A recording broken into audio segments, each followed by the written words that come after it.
Hello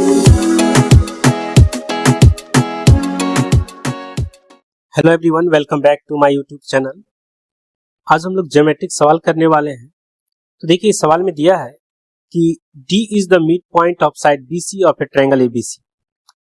AD is bisected at the point E and BE produce cuts AC at the point X. Then BE ratio EX. हमें पता है ABC एक triangle है, इसमें BC का mid point D दिया गया है। AD, ये जो हमारा AD है, ये E पॉइंट पे क्या हो रहा है, बाइसेक्ट हो रहा है, यानी मतलब इसका लेंथ और इसका लेंथ इक्वल है। साथ में कह रहे BE produce cuts AC at the point X. जब हम इसको BE को प्रोड्यूस करते हैं तो AC को X पॉइंट पे कट कर रहा है।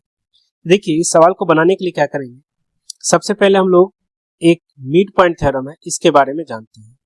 तो मिड पॉइंट थ्योरम क्या कहता है कि अगर ABC एक ट्रायंगल है और D इसका मिड पॉइंट है AB का और E मिड पॉइंट है अगर AC का, तो ऐसे में क्या होता है कि ये जो DE होगा ये BC का पैरेलल होगा, साथ ही साथ DE का जो लेंथ होगा इस BC का हाफ होगा।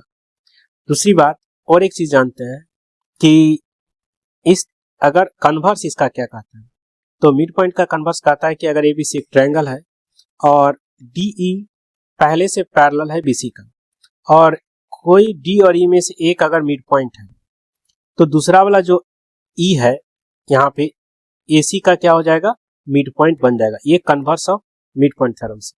अभी हम लोग क्या करते हैं कि ये जो BX है इसके पैरेलल मैंने एक लाइन ड्रॉ कर रहा हूँ यहाँ D से, तो इसका नाम मैं दे रहा हूँ F। तो ये मेरा कंस्ट्रक्शन है, DF क्या है, पैरेलल है BX का। तो अभी आप देखिए इस डायग्राम में आप देख पा रहे होंगे, इस ट्रायंगल में E है मिड पॉइंट इस AD का और कंस्ट्रक्शन से ये लाइन मेरा पैरेलल हो चुका है, तो AX भी क्या होगा, मिड पॉइंट होगा इस AF का, by converse of mid point theorem. तो जब इस तरह से होगा तो हम क्या कह सकते हैं कि जो EX होगा ये मेरा क्या हो जाएगा, DF का हाफ हो जाएगा, DF का हाफ हो जाएगा। फिर उसी तरह से यहाँ पे देखिए ये वाला ट्रायंगल में, ठीक है, तो इस ट्रायंगल में आप देखेंगे कि D क्या है, मिड पॉइंट है इस BC का और ये लाइन पैरेलल है, तो F भी क्या होगा, इसका मिड पॉइंट होगा by converse of mid point theorem. और वैसे सिचुएशन में ये जो DF का लेंथ होगा इस BX का हाफ होगा, तो आप लिख सकते हैं कि DF is equal to half of BX। अभी आप देखिए हमारे पास EX इसका वैल्यू कितना है, DF/2 और DF का वैल्यू क्या है, BX/2। सो टोटल इसका वैल्यू क्या हो जाएगा, BX/4। तो हम लोग क्या लिख सकते हैं, 4 times of EX is equal to BX।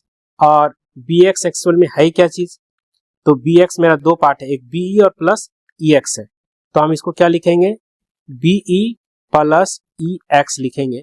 ये हमारा हो जाएगा 3 times of EX is equal to BE। और हमें किसका रेशियो निकालना है, BE बाय EX का निकालना है, तो ये क्या आ गया, 3:1 आ गया। यही हमें फाइंड आउट करना था, 3:1। और next question is given in the given figure AB is parallel to CD and CD is parallel to EF, find X and Y।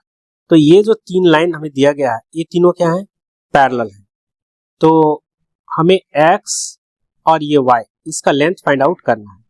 सबसे पहले हम लोग क्या करेंगे, इस ट्रायंगल को देखते हैं और दूसरा इस ट्रायंगल को देखते हैं। तो आप देखेंगे कि ये जो एंगल है ये दोनों क्या है, वर्टिकली अपोजिट एंगल है, और जब ये दोनों पैरेलल है और ये दोनों पैरेलल और ये इंटरसेक्टिंग लाइन है, तो ऐसे सिचुएशन में क्या होगा, ये वाला एंगल और ये एंगल इक्वल होगा। तो हमने क्या देखा कि दोनों ट्रायंगल का दो एंगल इक्वल है, it means they are similar. जब सिमिलर है तो कॉरेस्पॉन्डिंग साइड्स क्या होंगे, प्रोपोर्शनल होंगे। तो चलिए मैं प्रोपोर्शनल दिखा देता हूँ। प्रोपोर्शनल मेरा कौन हो रहा है, पहले इस ट्रायंगल का लेता हूँ और बाद में इस ट्रायंगल का। तो आप देख रहे हैं ये वाला एंगल का अपोजिट कौन है, 6, और इसमें इस एंगल का अपोजिट कौन है, 10। फिर इसी तरह से ये जो एंगल है इसका अपोजिट कौन है, 4, और यहाँ में इस ट्रायंगल का अपोजिट कौन है, y। तो 2 3 जा 6, 2 5 जा 10, सो y का वैल्यू कितना हो गया, 20/3 आ चुका है। नेक्स्ट देखिए, अब हम लोग क्या करेंगे, इस ट्रायंगल पे फोकस करेंगे, ये बड़ा वाला ट्रायंगल और ये छोटा वाला ट्रायंगल पे, तो ये दोनों क्या है, पैरेलल है।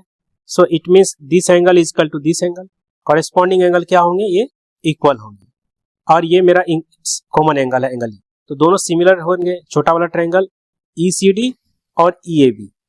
अभी आप देखिए, जब सिमिलर है तो कॉरेस्पॉन्डिंग साइड प्रोपोर्शनल होंगे, तो प्रोपोर्शनल दिखा दीजिए।